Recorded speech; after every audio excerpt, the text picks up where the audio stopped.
অনেক সময় যারা হেরে যায় তারা কারচুপির কথা বলেন। এটা আমরা দেখেছি। ন্যায্যভাবে হোক, অন্যায্যভাবেই হোক, এটা আমরা হুম, আ দেখেছি। কিন্তু এইখানে যেটা ব্যাপকভাবেই তো কিছু হাই প্রোফাইল আ আসনে কারচুপির অভিযোগ আসছে। এই মুহূর্তে আমার পক্ষে কোনো কমেন্ট করা সম্ভব না যে, এই যে জামিরের এই আমির জামাতের যে আমির বললেন যে, "কি হয়েছে?" কিন্তু উনি কিন্তু সুনির্দিষ্ট ভাবে কিছু বললেন না যে, ব্যালট ফেলে দিছে নাকি অভিযোগ যখন করবেন, অভিযোগটার থাকা উচিত ছিল। এই এই জামাতের আমিরের সেন্টার নিয়েও তো কথা আছে। সেখানেও তো অভিযোগ আছে যে অনেক পরে সেটা ডিক্লেয়ার করা হয়েছে। এই জায়গায় একটা প্যাটার্নও দেখা গেছে যে উম যেভাবে যেমন ইউনূস সাহেব বলছিলেন এনসিপির ৬-৭ টা আ সিটে তাদেরকে উইন করায় তারা উইন করে আসবেন এবং সেভাবেই হইছে। সেভাবেই আসছে বিষয়টা।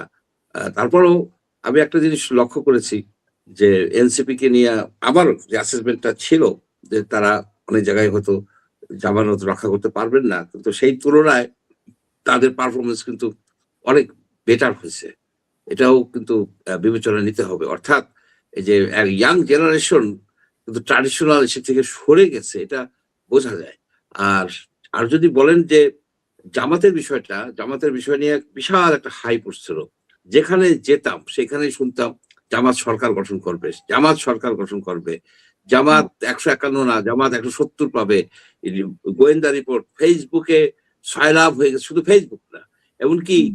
আমেরিকানরা পর্যন্ত ডিউপড হইছে। যে আলোচনা করছে জামাত ভালো করবে, সরকার গঠন করবে। এই সারা কুকের কথা বললেন।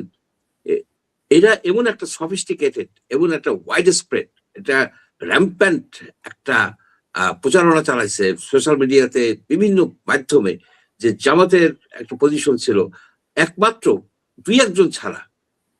এই মামুন সাহেব, অ্যাডভোকেট মামুন সাহেব, আমি আরো ২-১ জন ছাড়া অ এই ২ জনের বাইরে আমি দেখি নাই যে না, জামাতের এই যে আচ্ছা আমাদের ডিবাঙ্ক টকশো করা। গুলোতে আমি দেখতেছি না যে আপনারা ২ জনের বাইরে কেউ ছিলেন আরকি। কেউ কিন্তু কারণ আমরা আমি দেখেছি আমার কাছে ইলেকশনের ডাটা আছে। বহু বছরের ডাটা। তাদের যে বেসটা ন্যারো বেস জামাত যখন এখনো বলি, জামাত যখন এককভাবে নির্বাচন করছে এই যে 1996 এর জুনে এবং 2008 এ 96 এর জুনে সে সিট পাইছে only 3 আর 2008 এ পাইছে only 2 অর্থাৎ তার পার মানে ইলেকশনে ভোট গেইনের সংখ্যা ভোটের মানে সিটের সংখ্যা হচ্ছে ২.৫টা 2.5। আমি বলছি যে জামাত হয়তো 1000% ইনক্রিজ করতে পারে 1000% অর্থাৎ 10 টাইমস 25টা হয় 25টা হয় কিন্তু তার তুলনায় জামাত বেশি পাইছে 60টার বেশি পাইছে সেখানে তাদের একটা স্ট্র্যাটেজি কাজ করছে কাজ করছে এই কারণে যে তারা ক্লাস্টার ওয়েতে গেছে অর্থাৎ এক একটা ক্লাস্টারকে এক একটা ক্লাস্টারকে ধরে যেমন আপনি দেখেন নীলফামারী বর্ডার এরিয়ার ক্লাস্টার ধরছে তারা নীলফামারী আপনি দেখেন নীলফামারীর এই ৫টার ভিতরে ৪টেই জামাত পেয়ে গেছে আপনি গাইবান্ধা দেখেন গাইবান্ধা কুড়িগ্রাম ওইখানে আরো একটাই করছে কি জামাত এই জাতীয় পার্টিকে তারা একেবারে নাস্তা নাবুদ করছে অর্থাৎ জাতীয় পার্টির ইলেকশনটাকে তারা নস্যাৎ করে দিছে কি কারণে নস্যাৎ করতে পারছে যে তারা একটা মামলা করছে এবং হামলা তো করছেই মামলাও করছে মামলা কইরা এমন একটা হ্যাঙ্গিং অবস্থায় আনছে জাতীয় পার্টি যারা সমর্থক তারা ১০ দিন আগেও জানতে পারতো না যে জাতীয় পার্টি অ্যাকচুয়ালি ইলেকশনে থাকতে পারবে কি পারবে না যারা আমরা ইলেকশন নিয়ে কিছু কাজ করছি ইলেকশন আমরা দেখেছি আমরা জানি যে যদি একটা প্রস্তুতি, হ্যাঁ।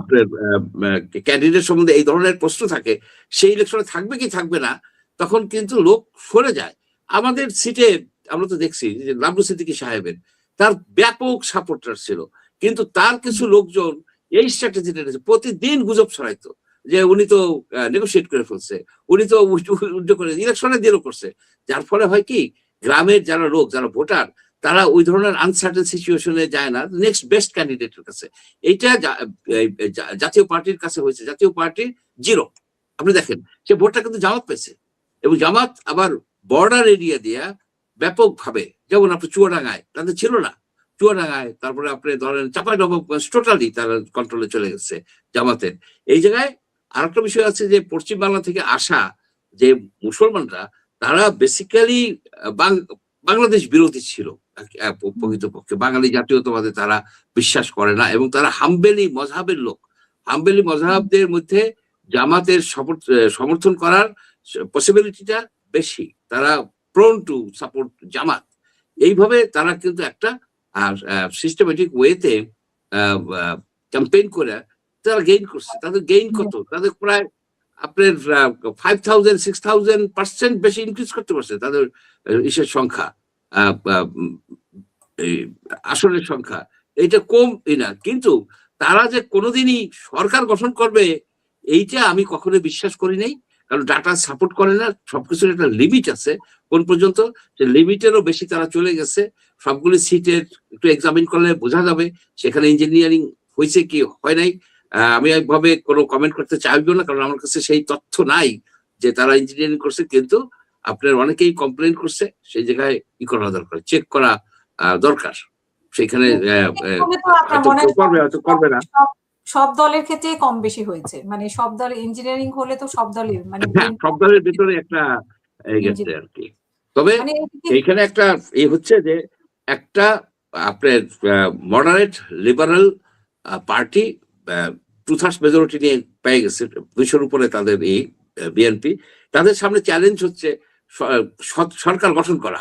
সরকার গঠন করা, তাদের তো গেজেট হওয়ার 72 আওয়ার্স এর মধ্যে ওথ নিতে হবে। ওথ তো স্পিকার করা হবে। সেই স্পিকার কোথায়? একজন স্পিকার জেলে, আর একজন স্পিকার মানে ডেপুটি স্পিকার জেলে, আর স্পিকার মহোদয় তো হাইডিং এ আছে, নোবডি নোজ। সেখানে একটা ঝামেলা হতে পারে। স্পিকার ছাড়া মামুন সাহেব বলতে পারবেন, অন্য কেউ কিন্তু এদেরকে ওথ করাইতে পারবে না। অ্যাট দ্য সেম টাইম অধিবেশন ডাকবে প্রেসিডেন্ট। অধিবেশন ডাকার পরে ফার্স্ট কাজ হবে লিডার অফ দ্য হাউসকে করা, নির্বাচিত করা, এবং তারপরে স্পিকার নির্বাচিত করে এই স্পিকার, কারেন্ট স্পিকার, কিন্তু কারেন্ট স্পিকার এখনো কিন্তু স্পিকার মানে অফিসে আছে, অফিস। সে রিটায়ার করলেও, রিজাইন করলেও সে রিজাইন অ্যাকসেপ্ট করছে কে? কেউ করে না। সুতরাং সে স্পিকার গ্যাভেলটা নেক্সট স্পিকারের হাতে দিয়ে দেবে। দেন এই হচ্ছে বাস্তবতা। এই